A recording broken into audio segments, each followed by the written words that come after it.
Marie, comblée de grâce, le Seigneur est avec vous.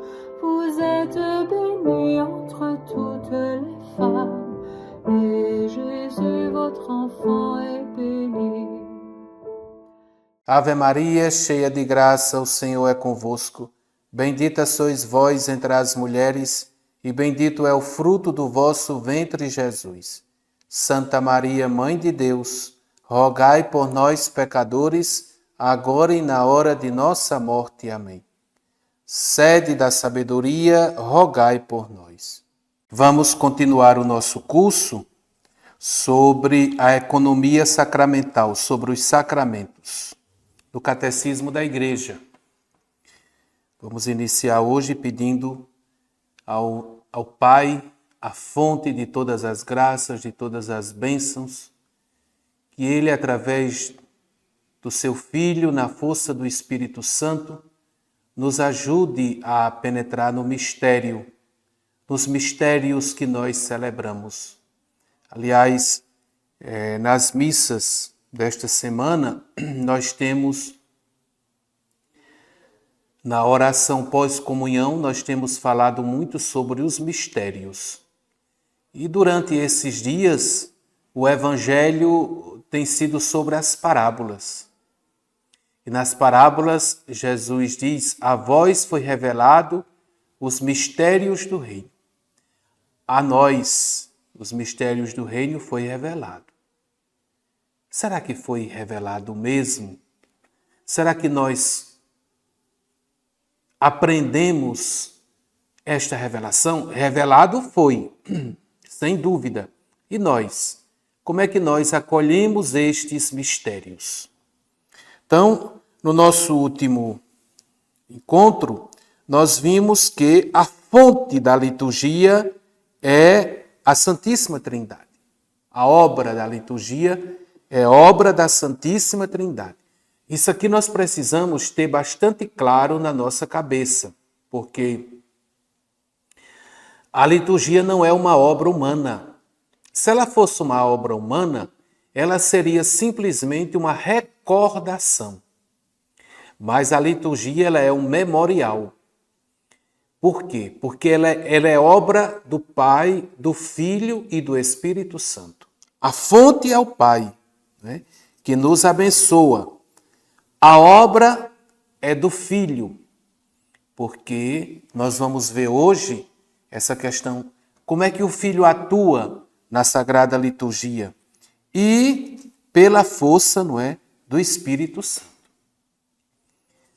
Não esqueçamos aquela belíssima passagem da oração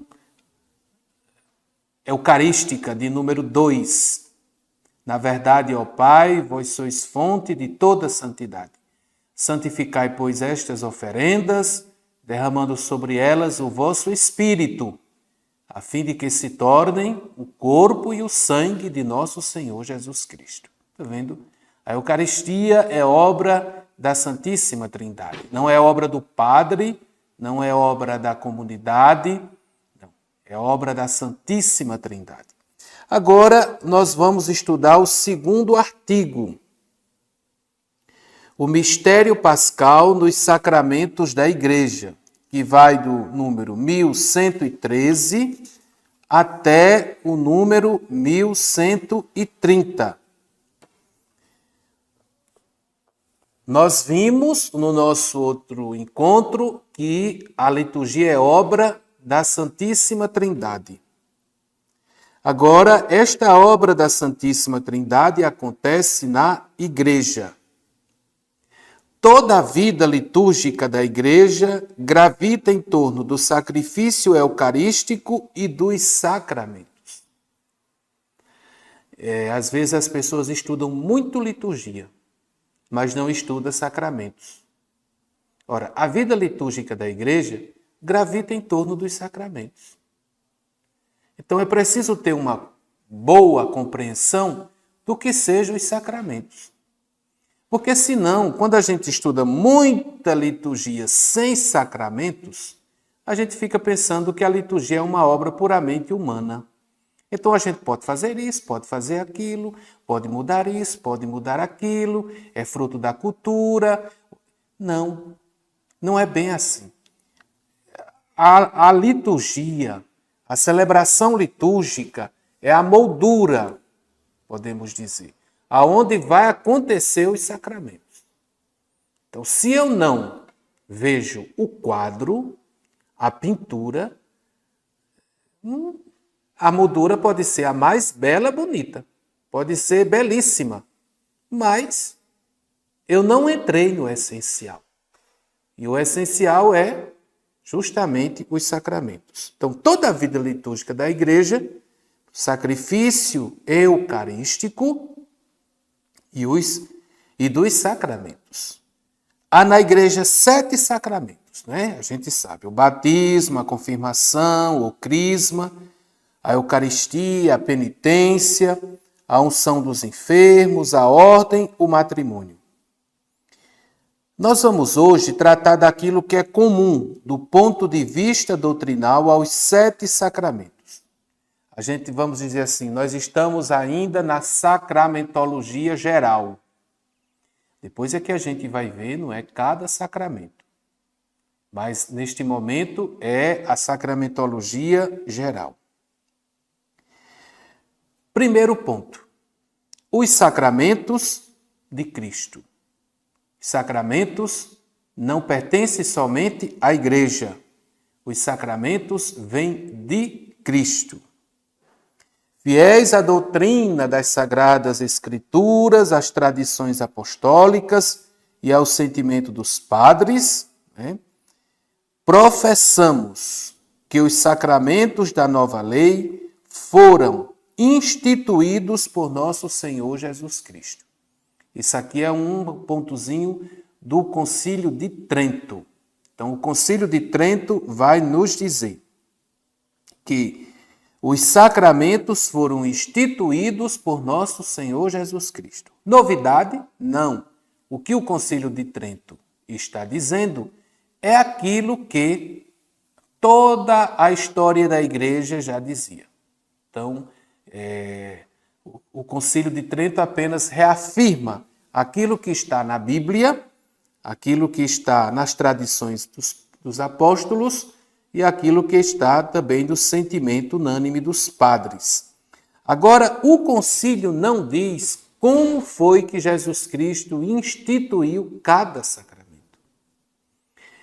A igreja vai dizer que alguns sacramentos de forma direta e outros sacramentos de forma indireta. Porque tem pessoas que ficam procurando, não é, cada sacramento na Bíblia. Não, não é bem assim. Alguns você vai encontrar, como o batismo, você vai encontrar a Eucaristia, lá em Tiago você encontra a unção dos enfermos, mas, por exemplo, o sacramento do matrimônio, você não vai encontrar de forma direta uma instituição. Você vai encontrar aquele texto que Jesus diz que ninguém separe aquele que Deus uniu. E você vai encontrar lá em Paulo, né, dizendo que o sacramento do matrimônio é um grande mistério. Daqui a pouco eu vou falar um pouco sobre essa palavra mistério. O sacramento da confissão, a gente encontra assim, bem forte, né, lá em João, no capítulo 20. A quem perdoardes os pecados, eles lhes serão perdoados. A quem os retiverdes, eles lhes serão retidos. Quando a gente chegar lá no sacramento da confissão, nós vamos conversar sobre esse texto. Então, alguns sacramentos de forma direta e outros sacramentos de forma indireta. Nós escutamos aqui, já ouvimos diversas vezes a palavra mistério.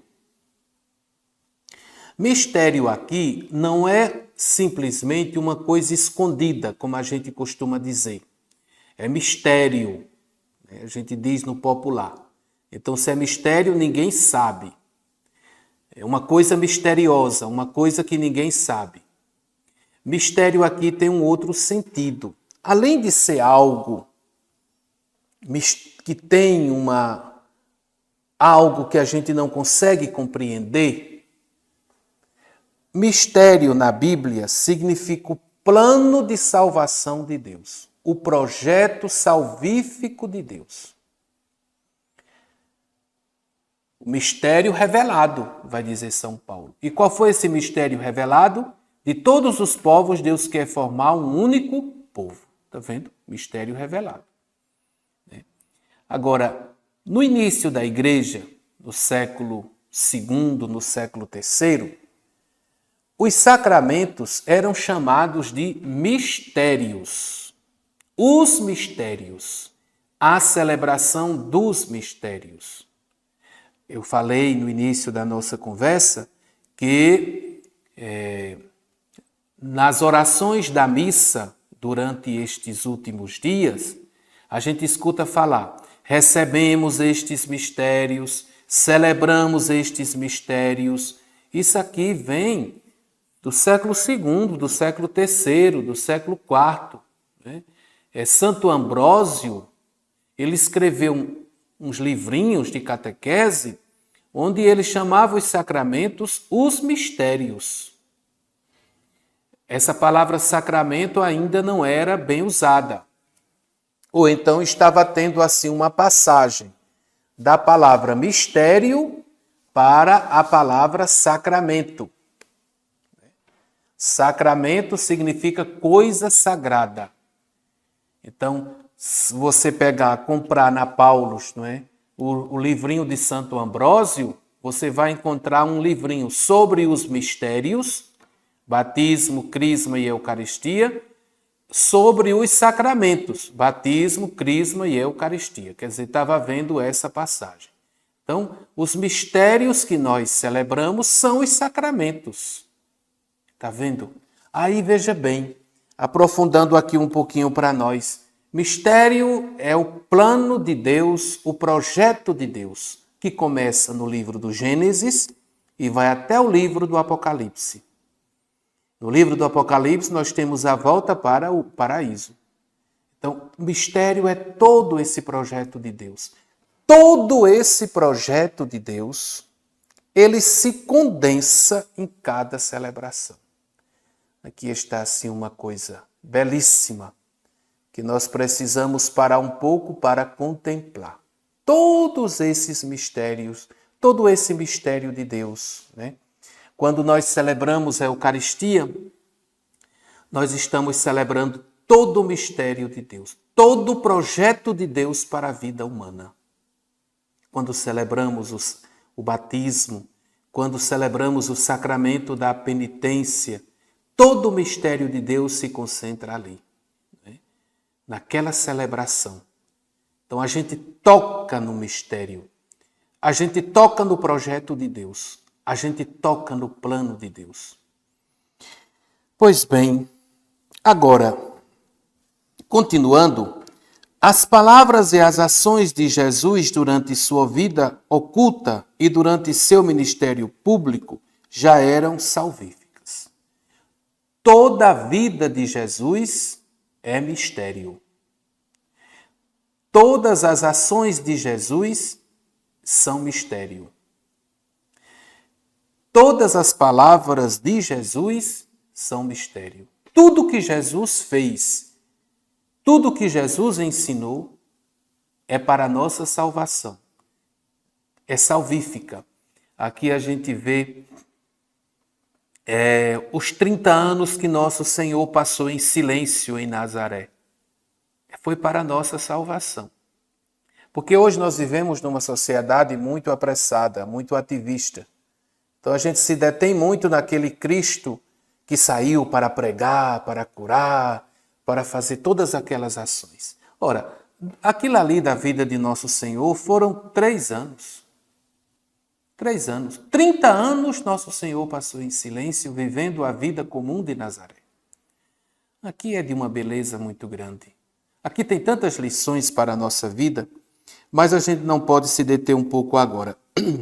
É somente para nós entendermos que toda a vida do Senhor é mistério. Antecipava o poder de seu mistério pascal. Anunciava e preparava o que iria dar à igreja quando tudo fosse realizado. Os mistérios da vida de Cristo são os fundamentos daquilo que agora, por meio dos ministros de sua igreja, Cristo dispensa nos sacramentos. Então, qual é o fundamento dos sacramentos?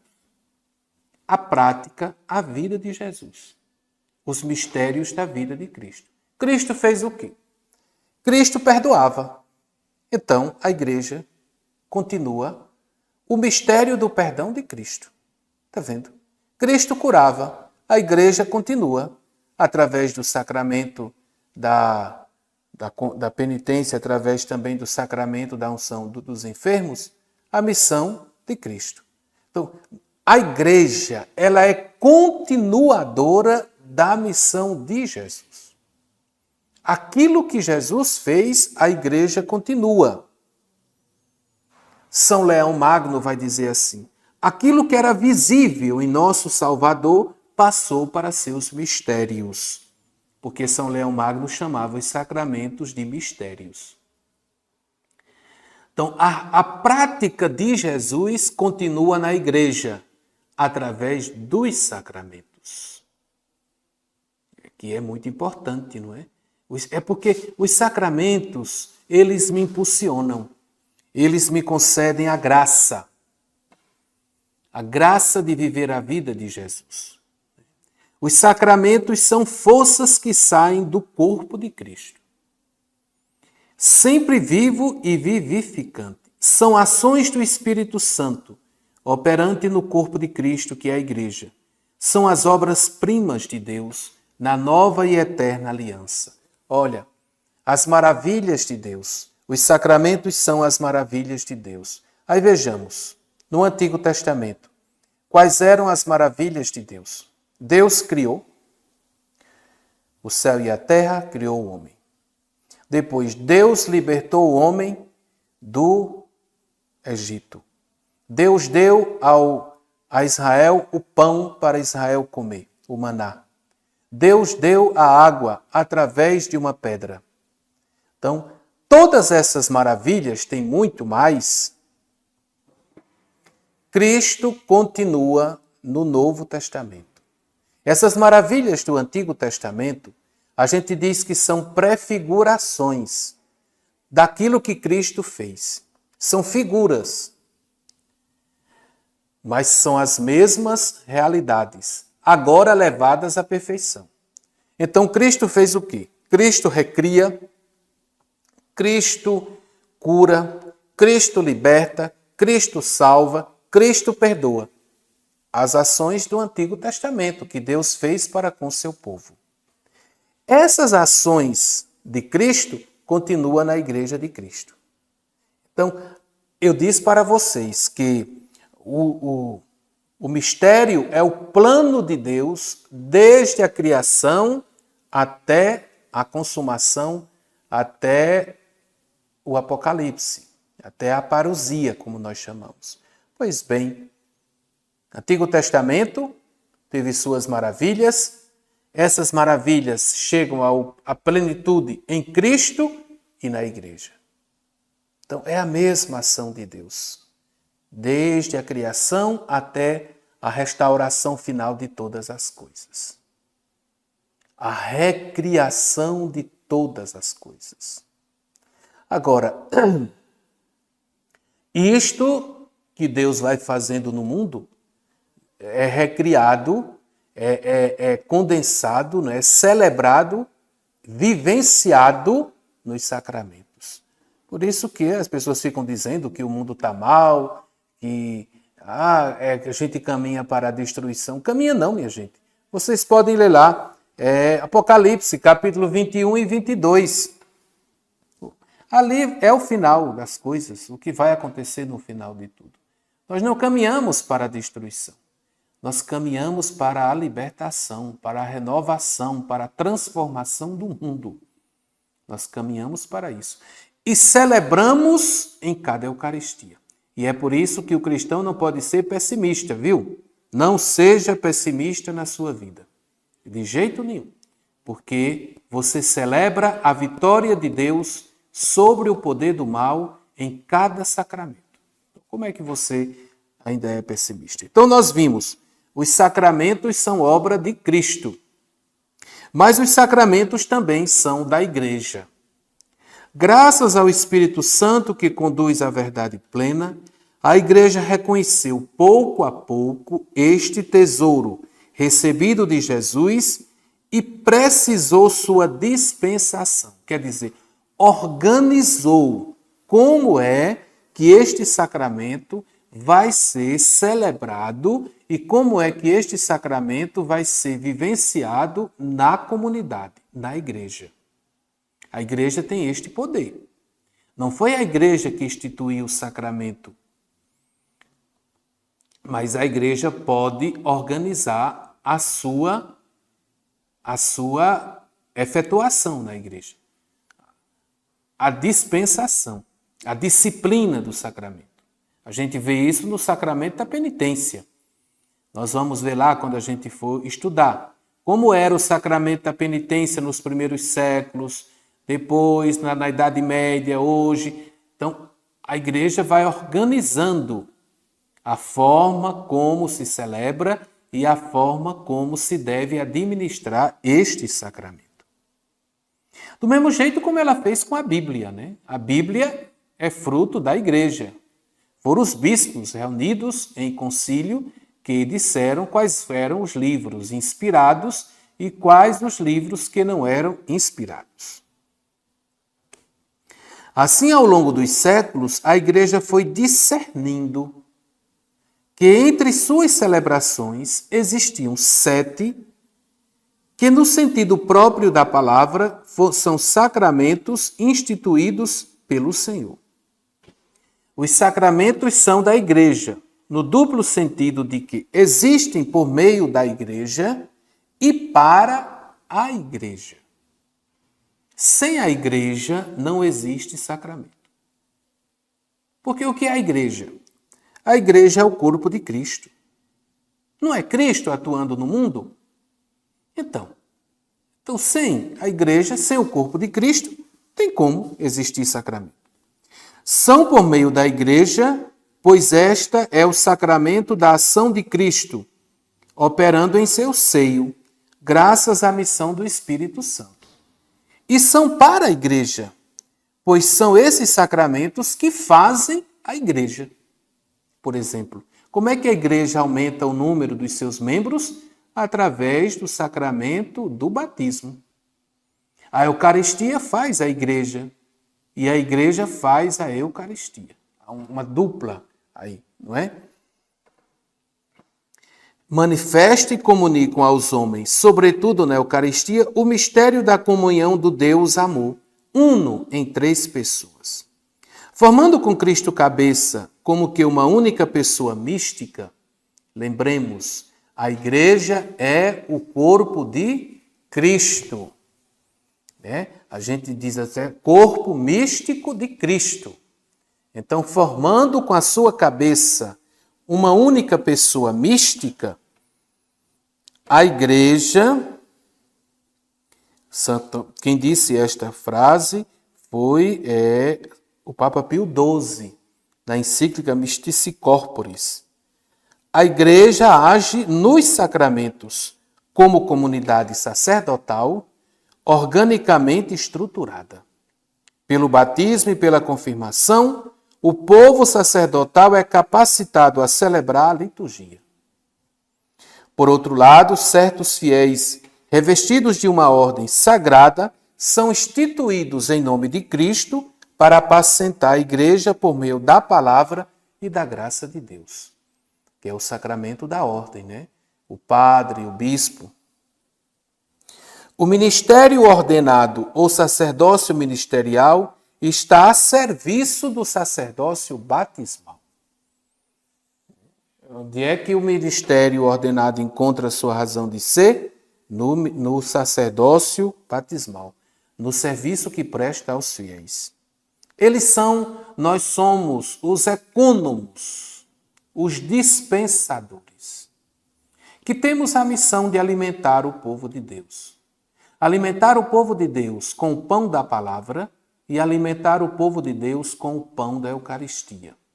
Administrar para o povo de Deus os sacramentos. Garante que nos sacramentos é Cristo que age pelo Espírito Santo para a Igreja. Quando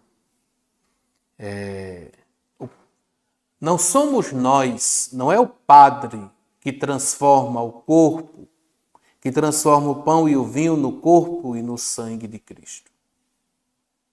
Não é o padre que dá a absolvição, que perdoa o pecado.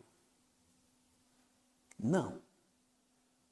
O padre, nós somos, segundo Santo Tomás, instrumentos de Cristo. Cristo age através do padre. Quem transforma o pão e o vinho no corpo e no sangue de Cristo é o próprio Cristo. Quem batiza é Cristo. Quem perdoa no sacramento da penitência é Cristo. Quem unge uma pessoa na unção dos enfermos, preparando-a para ela ou restabelecer a saúde ou fazer a sua viagem para a casa do Pai, é Cristo. Por isso que o sacerdote é in persona Cristo. Ele age, ele faz as vezes de Cristo. Não é a nossa força humana, de jeito nenhum. Não é a nossa força humana, não é a nossa santidade. Não, de jeito nenhum. Cristo sempre age nos seus sacerdotes. Tem gente que diz, um homem não pode perdoar outro. Aliás, porque também você nem me magoou. Você magoou a Deus, você ofendeu a Deus, não foi a mim. Eu não posso ter raiva de você, porque você não ofendeu a mim, você ofendeu a Deus. Agora, Cristo me usa para perdoar você. Na hora que a gente está administrando um sacramento, nós somos Cristo.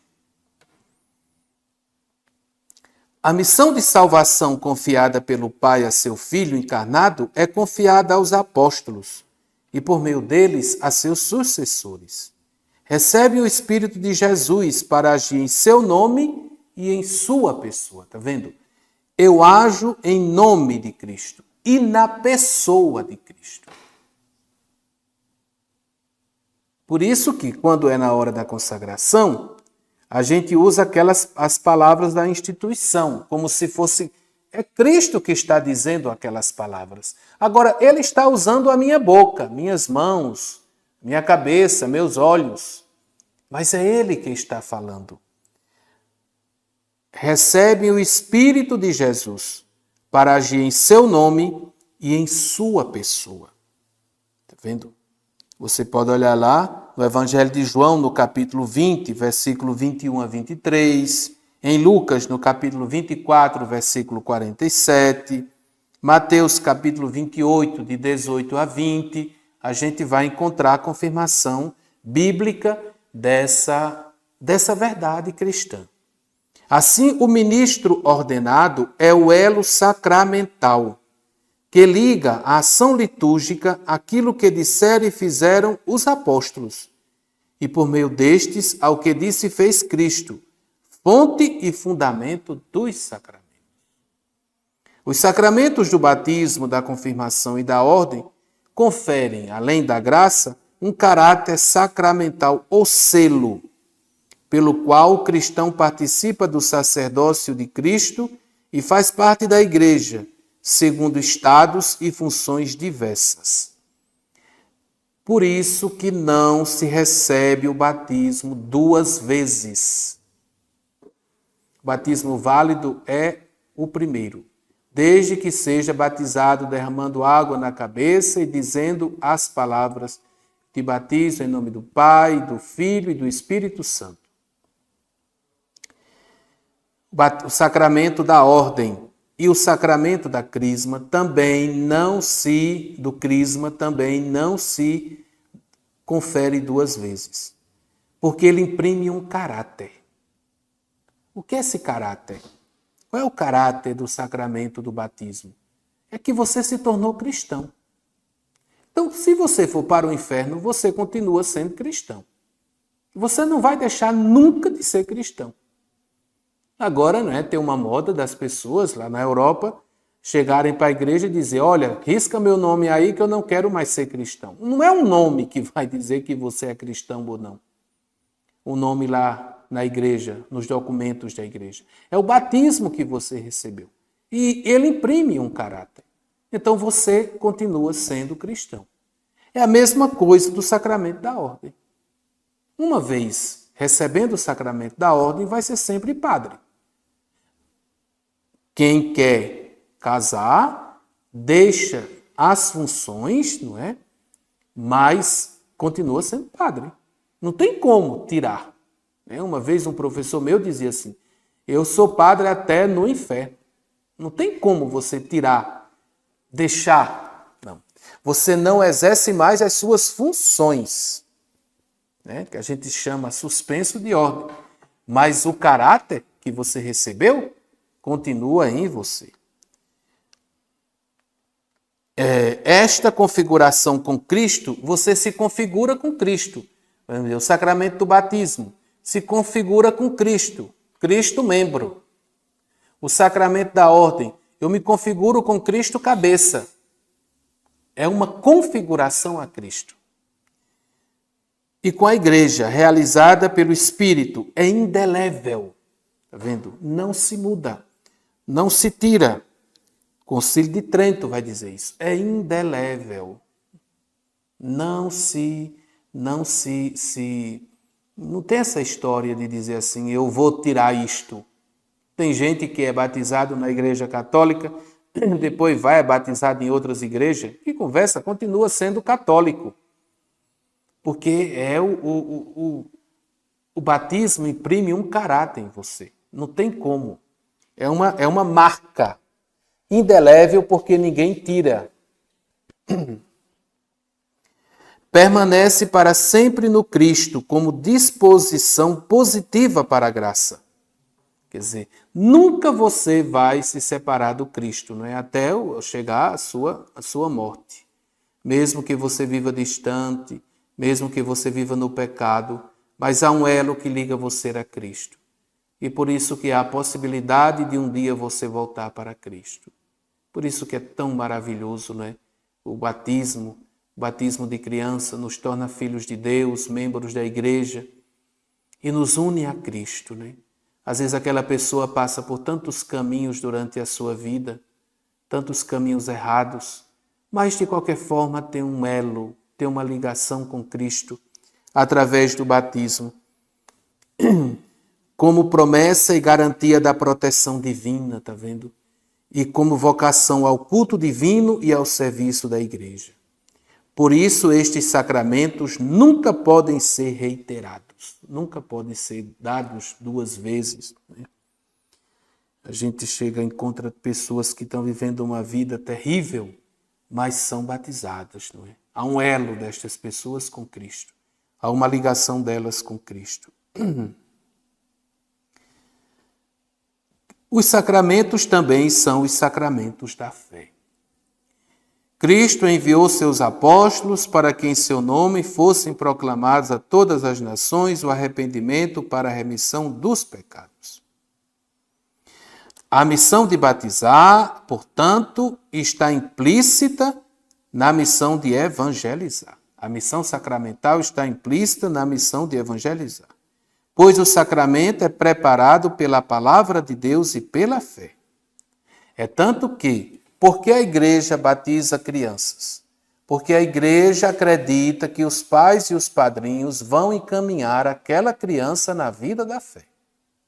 Porque quem vai receber um sacramento é preparado pela palavra de Deus e pela fé.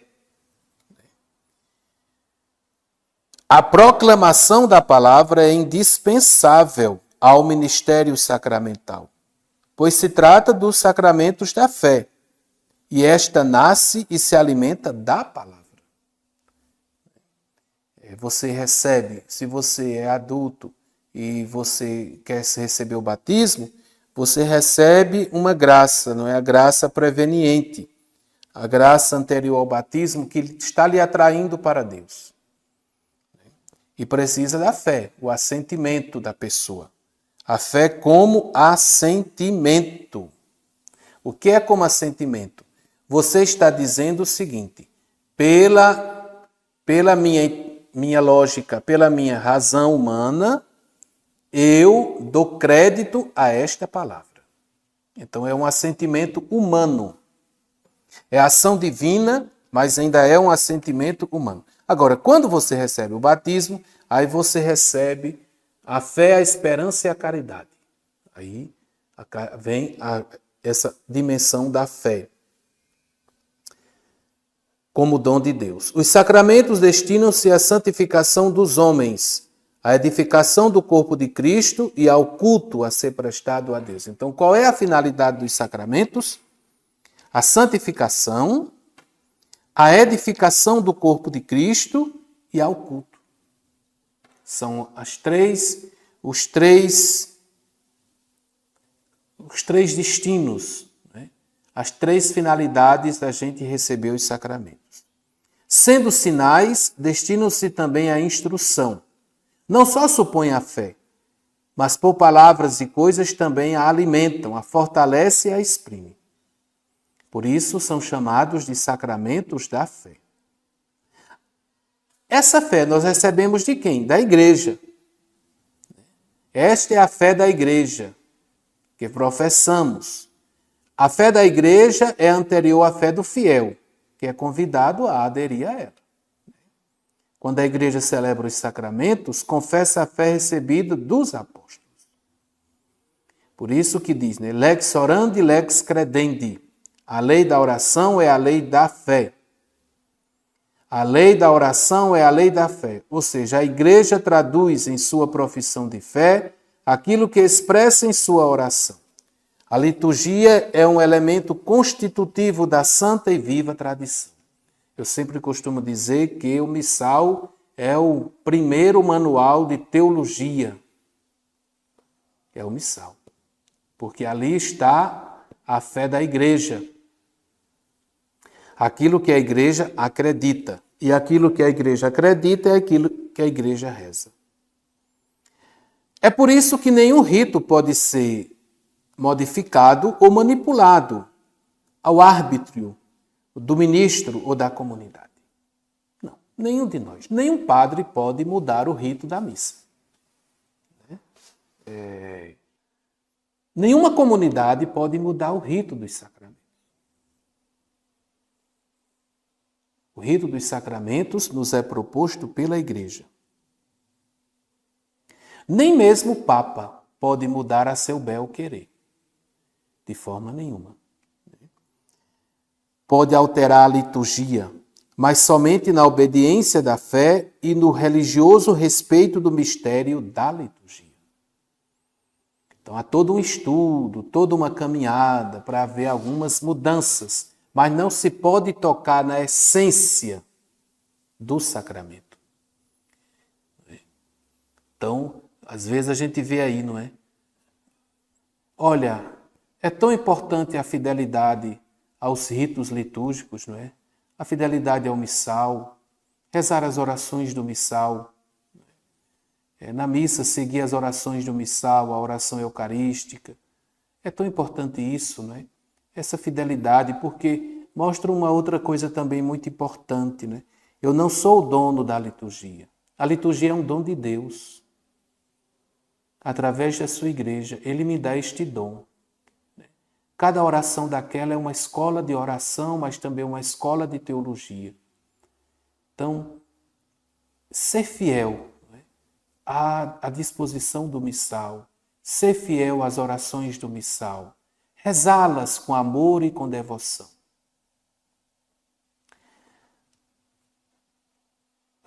Ajudar também os leigos a rezarem aquelas orações. Ter aquelas orações como uma escola de oração. Então isso é muito importante, não é?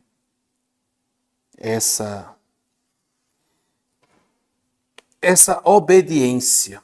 Os sacramentos da salvação. Quando são celebrados dignamente, né? E são sempre. Os sacramentos conferem a graça que significa. São eficazes, porque neles age o próprio Cristo. É Cristo quem batiza, é Ele quem atua em seus sacramentos, a fim de comunicar a graça significada pelos sacramentos. O Pai sempre atende à oração da Igreja de seu Filho, a qual na epiclese de cada sacramento exprime sua fé no poder do Espírito. Assim como o fogo transforma nele mesmo tudo o que toca, o Espírito Santo transforma em vida divina o que é submetido ao seu poder. Este é o sentido da afirmação da Igreja. Os sacramentos atuam ex opere operato, pelo próprio fato de a ação ser realizada. Então, a ação ser bem realizada com fidelidade ao rito, né? Com a intenção de fazer aquilo que a Igreja quer fazer. Porque o que é que determina um sacramento? Os sacramentos, não é, são determinados a matéria, por exemplo, o pão e o vinho, a fórmula, a oração, que a gente reza, não é? As orações, depois a intenção do ministro, ou a intenção da assembleia de celebrar aquele sacramento, mas, acima de tudo, a ação do Espírito Santo. O Espírito Santo transforma tudo aquilo que ele toca.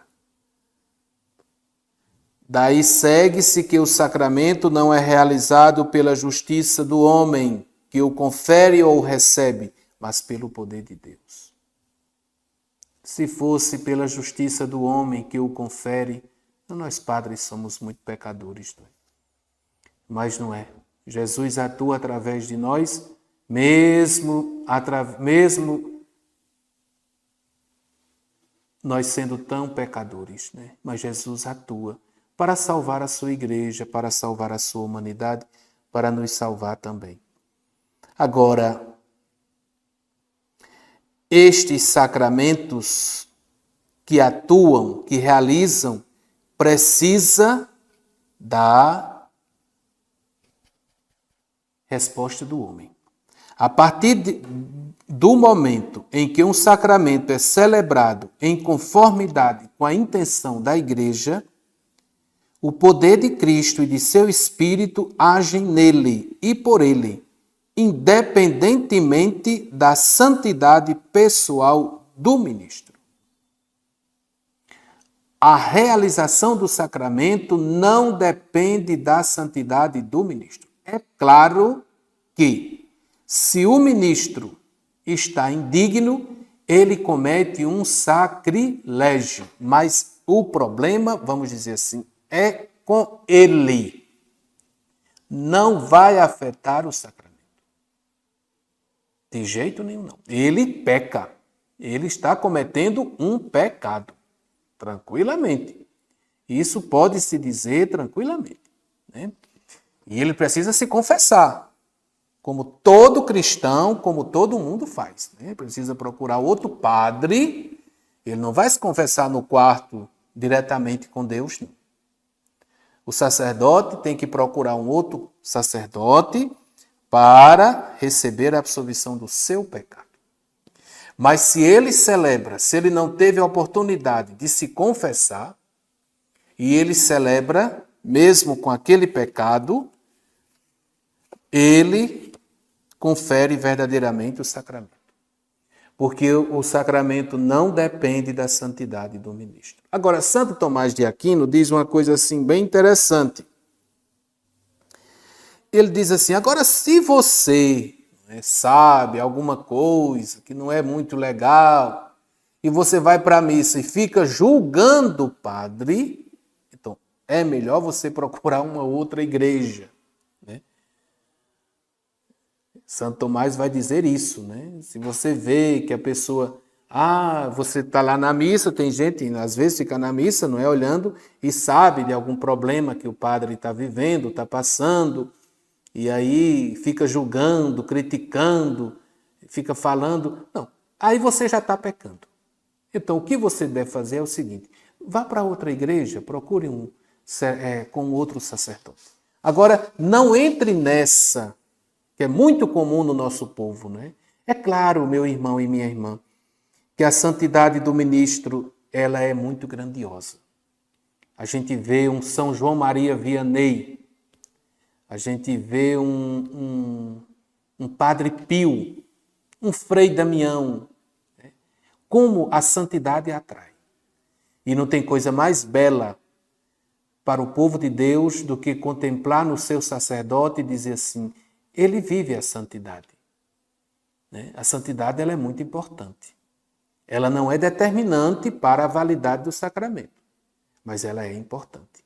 E é por isso que o padre, o sacerdote, deve procurar ser santo, ter vida de oração, ter vida de intimidade com Deus. Mas, se ele não for, né, e aqui nós não estamos para julgar ninguém, se ele não for, vai ser ele que vai resolver isso com Deus.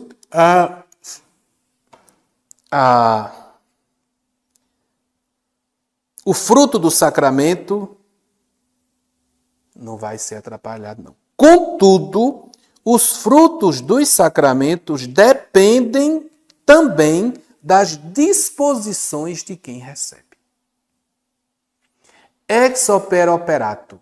O sacramento age, né, pelo próprio fato de a ação ser realizada. Mas existe o ex opere operantes, que é o quê? A disposição de quem recebe.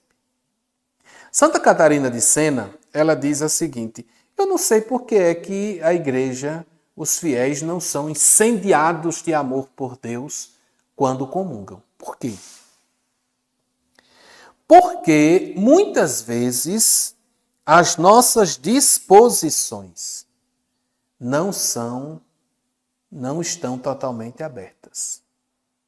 Existem em nós bloqueios, existem em nós pecados, existem em nós traumas, existem em nós uma série de coisas que impede o sacramento de realizar a sua ação. Por que é que quando os santos comungavam eram transformados? Porque eles não tinham esses entraves. Nós temos.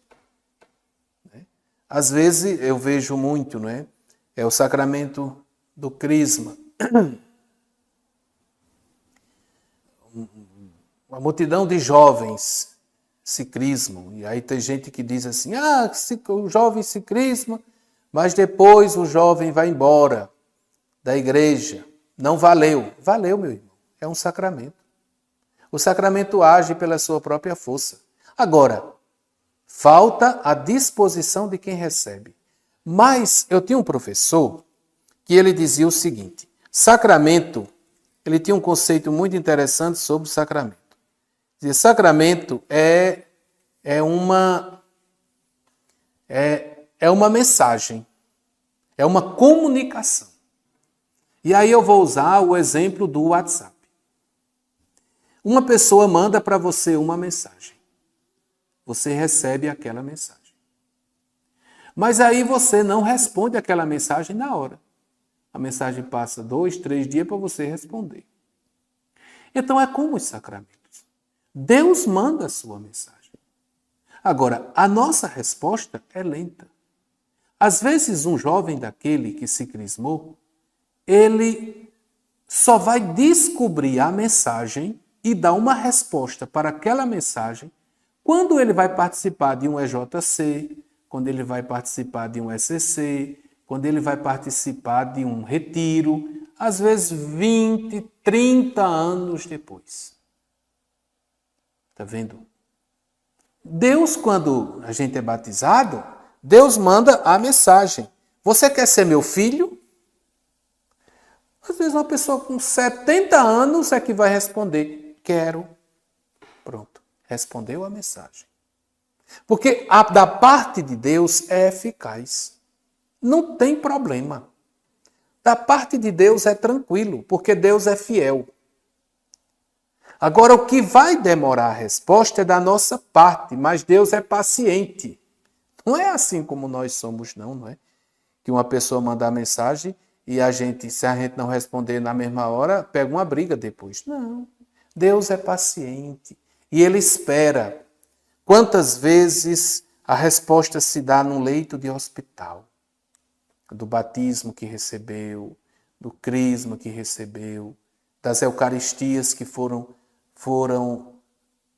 que participou, mas que não teve muitos frutos. Na hora, quando está no hospital, em perigo de morte, aí dar aquela resposta a Deus. Uma resposta que surpreende o padre, surpreende todo mundo que está em volta. Então, que ninguém fique triste, não é? Que nenhum catequista fique triste, porque, tantas pessoas que eu preparo para crismar, tantas crianças que eu preparo para batizar, e depois esse povo todo vai embora, não dão nenhuma resposta. Fique triste com isso, não. Porque a resposta de Deus, a proposta de Deus vai ficar em aberto. Até no momento que a pessoa tem assim e aí, simplesmente dar a sua resposta. São necessários a salvação. O Espírito Santo cura e transforma os que o recebem. Os sacramentos da nova aliança são necessários à salvação. Agora compreendamos que Deus não está preso aos sacramentos. Deus pode salvar uma pessoa de muitos outros modos, não é? De muitas outras maneiras. Agora, a maneira ordinária, a maneira comum, não é, de Deus nos dar a sua salvação é recebendo os sacramentos. Quem não aceita os sacramentos não se dispõe para a salvação de Deus. Mas uma pessoa que não teve oportunidade, Deus tem seus caminhos. Não devemos colocar ninguém no inferno. Os sacramentos nos preparam para a vida eterna. Eles colocam em nós o dom da vida eterna. Essa é uma vida eterna,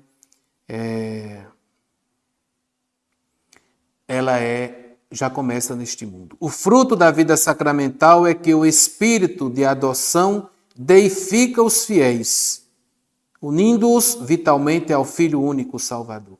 É a nossa deificação. Participantes da natureza divina. O fruto do sacramento, nós podemos dizer assim, numa linguagem bíblica, é nos colocar de volta no paraíso. Pronto. Sacramentos nos levam para o paraíso.